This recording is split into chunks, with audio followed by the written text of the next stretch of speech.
الحمدللہ رب العالمین والصلاة والسلام علی سید الانبیاء والمرسلین اما بعد فاعوذ باللہ من الشیطان الرجیم بسم اللہ الرحمن الرحیم۔ سورہ بقرہ کے ترجمہ اور تفسیر کا سلسلہ جاری ہے اور الحمدللہ اب تک ہم نے 29 آیتیں مکمل ہو گئی ہماری، اور اس میں 3 رکوع بھی شامل ہیں۔ آج انشاءاللہ آیت نمبر 30 سے شروع کریں گے۔ سب سے پہلے آیت، پھر ترجمہ، پھر تفسیر۔ تو سب سے پہلے آیت نمبر 30 سورہ بقرہ کا، بسم اللہ الرحمن الرحیم۔ وَإِذْ قَالَ رَبُّكَ لِلْمَلَائِكَةِ إِنِّي جَاعِلٌ فِي الْأَرْضِ خَلِيفَةً قَالُوا أَتَجْعَلُ فِيهَا مَن يُفْسِدُ فِيهَا وَيَسْفِكُ الدِّمَاءَ وَنَحْنُ نُسَبِّحُ بِحَمْدِكَ وَنُقَدِّسُ لَكَ قَالَ إِنِّي أَعْلَمُ مَا لَا تَعْلَمُونَ۔ اور جب تمہارے پروردگار نے فرشتوں سے کہا کہ میں زمین میں ایک خلیفہ بنانے والا ہوں، تو وہ کہنے لگے کیا آپ زمین میں ایک ایسے مخلوق پیدا کریں گے جو اس میں فساد مچائے اور خون خرابہ کرے، حالانکہ ہم آپ کی تسبیح اور حمد میں لگے ہوئے ہیں۔ اللہ نے کہا میں وہ باتیں جانتا ہوں جو تم نہیں جانتے۔ تو یہ آیت نمبر 30 اور اس کا ترجمہ۔ پچھلی آیتوں میں اللہ رب العزت کی خاص اور عام دونوں نعمتوں کا ذکر کیا گیا، اور ان نعمتوں کا ذکر کر کے انسان کو ناشکری اور نافرمانی سے بچنے کی ہدایت کی گئی۔ اور اب اس آیت میں آدم علیہ السلام کا قصہ فرمایا جا رہا ہے۔ آدم علیہ السلام کی خلافت کا اعلان فرمایا جا رہا ہے، اور اس پر فرشتوں کا سوال، یعنی آدم علیہ السلام کی پیدائش سے پہلے کا ایک واقعہ بیان فرمایا کہ جب اللہ رب العزت نے آدم علیہ السلام کو پیدا کرنے کا ارادہ فرمایا تو اس وقت فرشتوں کے سامنے اپنے ارادے کا اظہار کیا اور یہ فرمایا کہ میں زمین میں خلیفہ بنانے والا ہوں۔ اسی واقعے کے بیان کرتے ہوئے فرمایا وَإِذْ قَالَ رَبُّكَ لِلْمَلَائِكَةِ إِنِّي جَاعِلٌ فِي الْأَرْضِ خَلِيفَةً، اور جب تمہارے پروردگار نے فرشتوں کو کہا کہ میں زمین میں ایک خلیفہ بنانے والا ہوں، تو اس کے جواب میں فرشتوں نے کہا کہ کیا آپ ایک ایسی مخلوق کو خلیفہ بنانا چاہتے ہیں جو زمین میں فساد مچائے، جو خون خرابہ کرے؟ تو اللہ نے جو ذکر فرمایا کہ خلیفہ بنانے والا ہوں، تو اس خلیفہ سے کیا مراد ہے؟ تو خلیفہ سے مراد جو زمین میں ایک ایسی مخلوق جو خلیفہ کے طور پر اللہ کے دیے ہوئے احکام کو نافذ کرے، اس کے مطابق دنیا کا نظام قائم کرے، اس کے مطابق اپنی زندگی گزارے۔ اور ہم سب جانتے ہیں، ہم اس بات کو مانتے ہیں کہ اس پورے کائنات کا اقتدار صرف اور صرف اللہ رب العزت کا ہے، لیکن اس زمین میں مخلوق انتظام کرنے کے لیے اور لوگوں کو اللہ کا احکام پہنچانے کے لیے اللہ رب العزت نے اپنے خاص خلیفہ انتخاب کر کے بھیجا، اور یہ در حقیقت اللہ تعالیٰ کے بھیجے ہوئے رسول ہوتے ہیں جن کا انتخاب براہ راست اللہ رب العزت کا اپنی حکمت اور مصلحت سے کرتے ہیں۔ لہٰذا تمام انبیاء صلاۃ وسلام اللہ کے خلیفہ اور نائب ہیں۔ اللہ رب العزت کی خلافت حضرت آدم علیہ السلام سے شروع ہوتی ہے اور نبی پاک صلی اللہ علیہ وسلم تک ہزاروں، بلکہ ہزاروں نہیں بلکہ لاکھوں انبیاء کرام صلاۃ وسلام خلیفہ بن کر اللہ کے تشریف لائے، یہاں تک کہ اللہ رب العزت کی خلافت کا یہ سلسلہ نبی پاک صلی اللہ علیہ وسلم پر ختم ہوا۔ آپ صلی اللہ علیہ وسلم آخری نبی بھی، آخری خلیفہ بھی، کیونکہ آپ صلی اللہ علیہ وسلم کو پوری انسانیت کی ہدایت کے لیے بھیجا گیا تھا، اور آپ کو جو شریعت عطا فرمائی گئی تھی وہ آنے والے تمام زمانوں کے لیے کافی تھی۔ اب کوئی براہ راست اللہ کی کا خلیفہ تو نہیں ہو سکتا، لیکن نبی پاک صلی اللہ علیہ وسلم کے بعد آپ صلی اللہ علیہ وسلم کے خلیفہ آئے۔ نبی پاک صلی اللہ علیہ وسلم تک جو خلیفہ نبی پاک صلی اللہ علیہ وسلم ہیں، یہ اللہ کے بھیجے ہوئے خلیفہ ہیں، لیکن نبی پاک صلی اللہ علیہ وسلم کے بعد کا جو خلیفہ ہیں وہ خلفائے راشدین کی شکل میں آئے، اللہ کی اس شریعت کو نافذ فرماتے رہے جو نبی پاک صلی اللہ علیہ وسلم کے ذریعے انسانیت کو فرمائی گئی تھی۔ تو یہ بات اب کافی حد تک کلیئر ہو گئی ہوگی کہ اللہ نے جب فرمایا کہ زمین پر اپنا خلیفہ بنانے والا ہوں، تو اس خلیفہ سے کیا مطلب ہے۔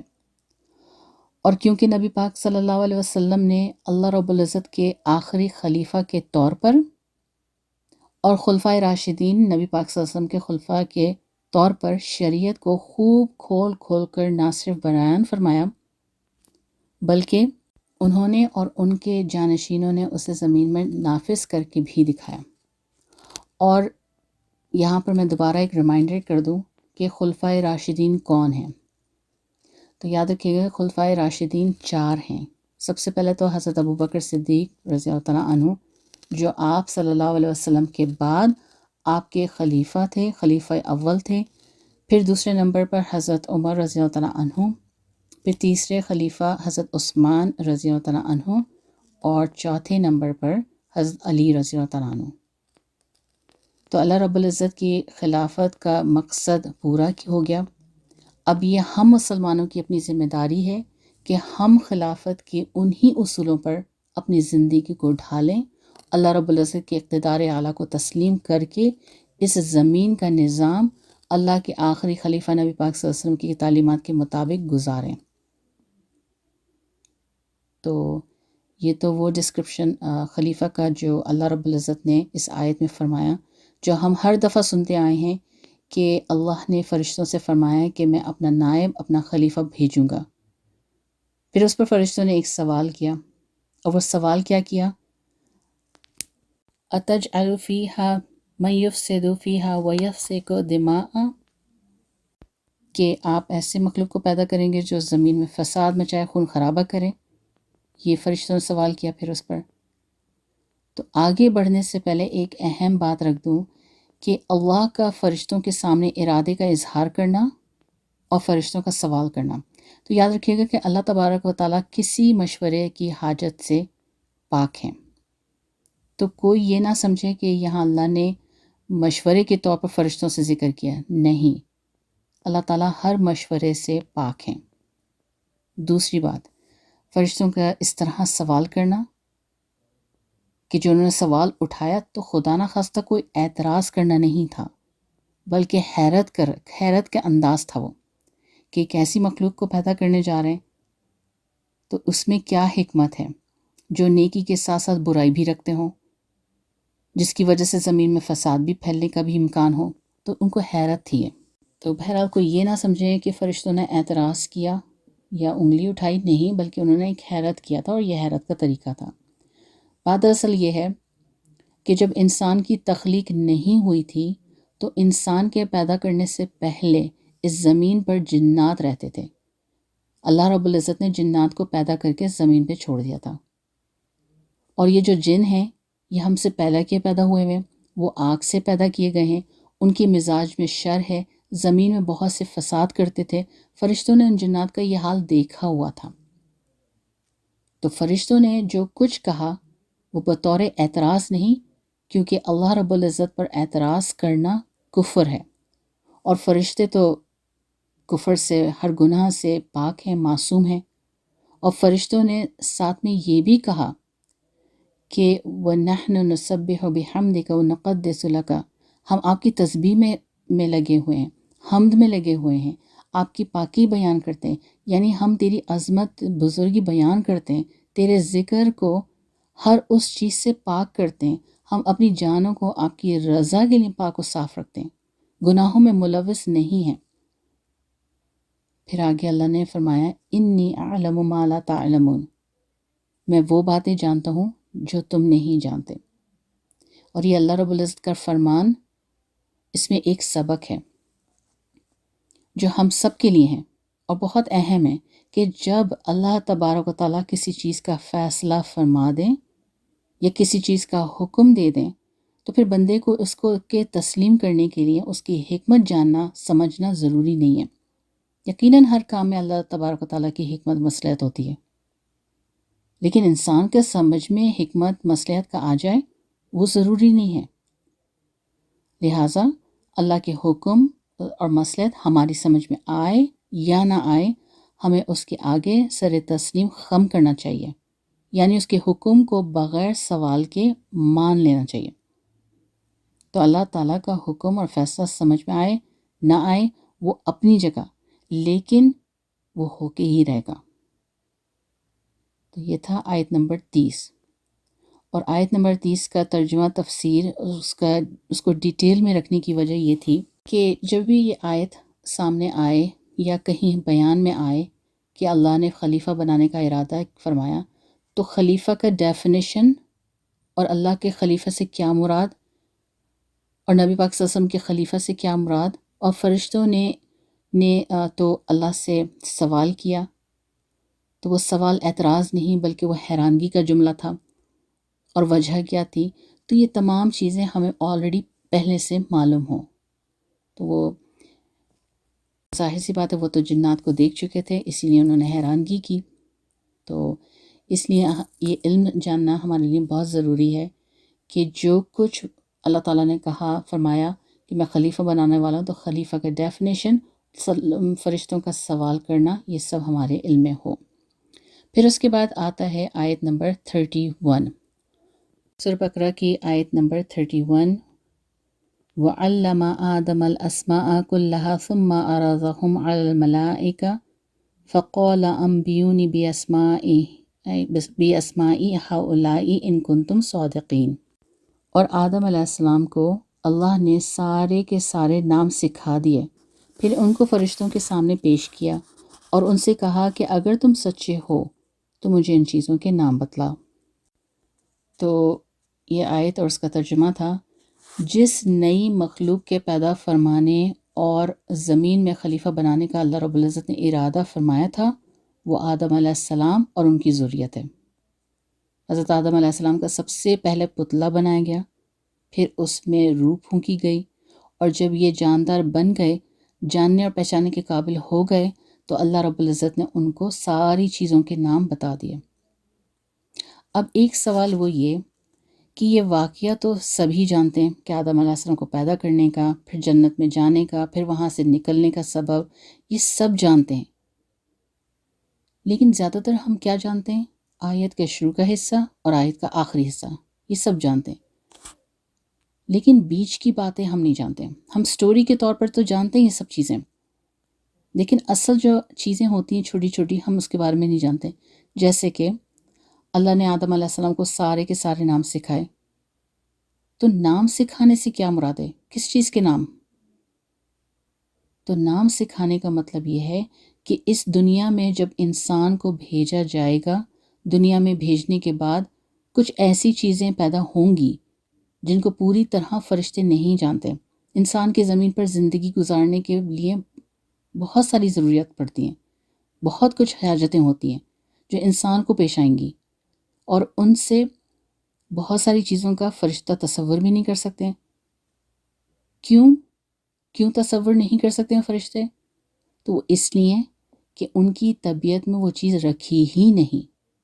مثال کے طور پر بھوک پیاس، فرشتوں کو نہ بھوک لگتی ہے اور نہ ہی کھانے پینے کی ان کو ضرورت ہوتی ہے، اس لیے وہ اس بھوک کی کیفیت کو صحیح طرح سمجھ ہی نہیں سکتے۔